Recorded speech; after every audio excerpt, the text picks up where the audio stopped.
Hello there. Petit Targaryen et petit Lannister sans oublier les grands Stark, comment allez-vous? Si vous aimez les formats short sur YouTube, je vous conseille de rejoindre ma nouvelle chaîne et le lien est dans la description. Bref, revenons sur la série Game of Thrones avec 10 choses que vous ne savez pas sur les Dothraki et on en parle dès maintenant et n'oubliez pas de commenter la vidéo. Let's go!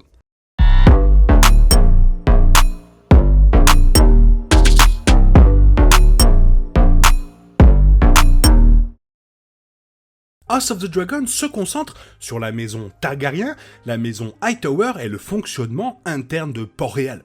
La série mère, Game of Thrones, couvrait beaucoup plus de territoire avec de nombreux scénarios non seulement à Westeros, mais aussi à travers le détroit à Essos.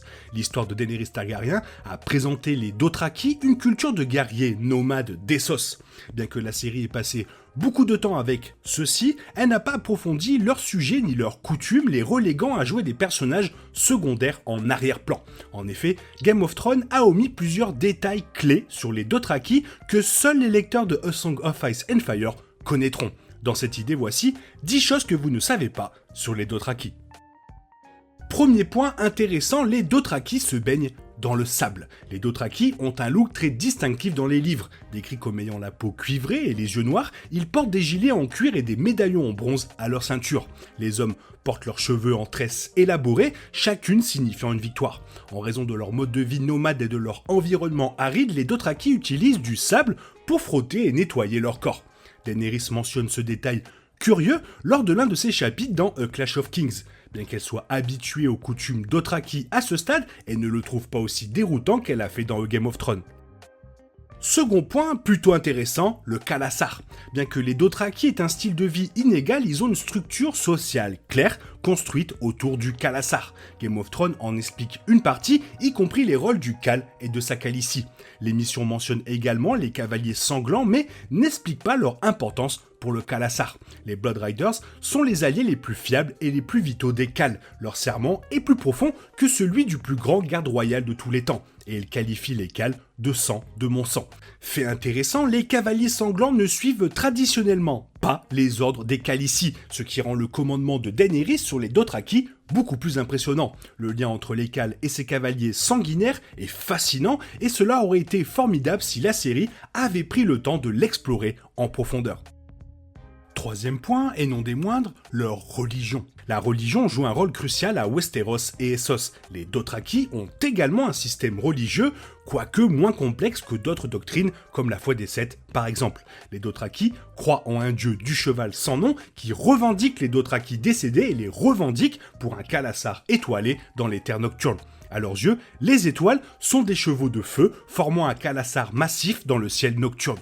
Les Dothraki considèrent le soleil comme un dieu et la lune comme sa femme. De plus, ils croient que la terre est leur mère et considèrent que la labourer ou la blesser est un péché. Ainsi, ils brûlent des fermes, des villes et d'autres colonies en guise de punition pour avoir profané leur mère.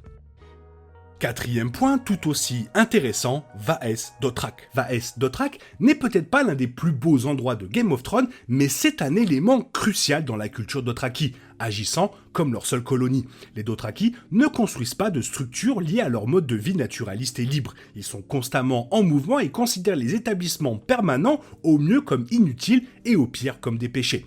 Cependant, Vaes Dothrak possède bien des bâtiments, bien que tous aient été construits par des esclaves amenés dans la ville. Parce que les esclaves viennent de nombreux endroits différents, chaque bâtiment a un style, un matériau, une hauteur et un but différents. Vaes Dothrak est donc une ville éclectique où différentes cultures se rencontrent sous le joug des puissants seigneurs des chevaux.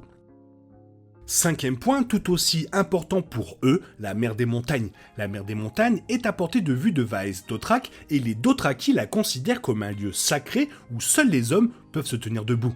À l'ouest de Vaes Dothrak et de la mer des montagnes se trouve le nombril du monde, un grand lac sacré pour les Dothraki. Selon leur légende, le premier homme monté sur le premier cheval est sorti d'ici. La mer des montagnes et le nombril du monde ne joueront peut-être pas un rôle trop important dans l'histoire, bien que Daenerys voit le lac dans ses visions lorsqu'elle se trouve dans la maison des immortels. Plus important encore, la mer des montagnes et le nombril du monde ajoutent un aperçu supplémentaire de l'esprit des Dothraki, les confirmant comme des croyants fermes avec un profond respect pour la nature.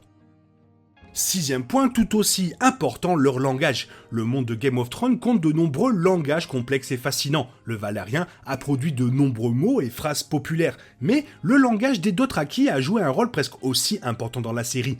Daenerys le parlait couramment et de nombreux personnages se sont montrés surpris de sa maîtrise rapide.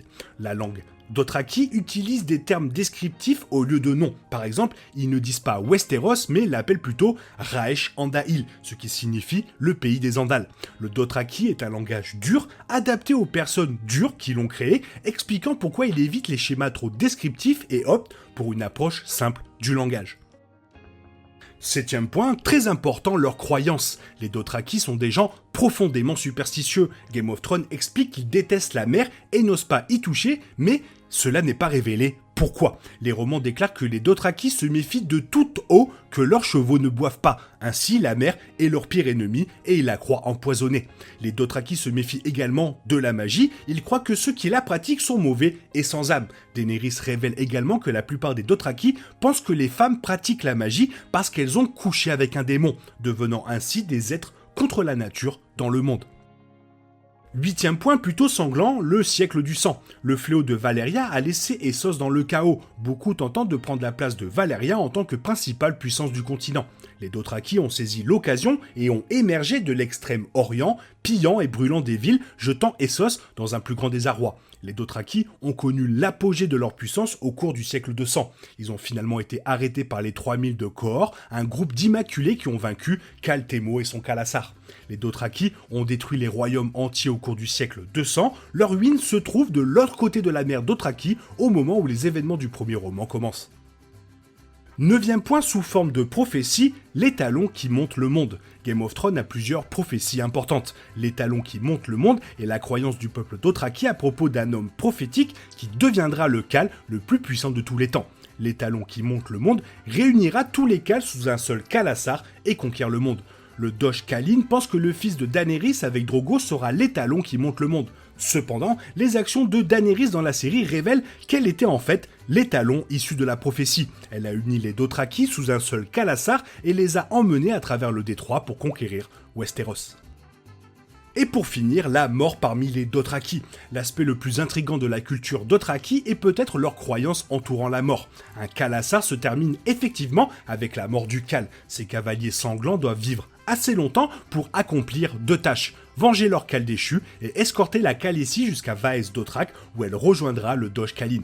Le lien entre les Khalesars est profond et bien plus significatif qu'il n'y paraît à première vue. Les Dothraki sont peut-être des guerriers féroces et violents, mais ils ont aussi un profond sens de l'honneur, de la fierté et de la loyauté. Ils ne croient pas à la réincarnation, à moins qu'un enfant ne meure avant d'avoir appris à monter à cheval. Sinon, un Dothraki tombé montera dans le ciel nocturne et chevauchera perpétuellement parmi les Khalasars étoilés. Un sentiment étonnamment beau et profond pour un groupe plus que sauvage. Et oui, il y avait quand même 2-3 trucs qui auraient pu trouver des réponses dans la série, mais finalement, bah non. Toi, qu'est-ce que tu en penses ? Fais-moi part de ton avis dans la zone commentaire, et sinon, il est temps pour toi de reprendre le cours normal de ta vie, et on se retrouve demain pour une nouvelle vidéo. Bisous bisous, bye bye.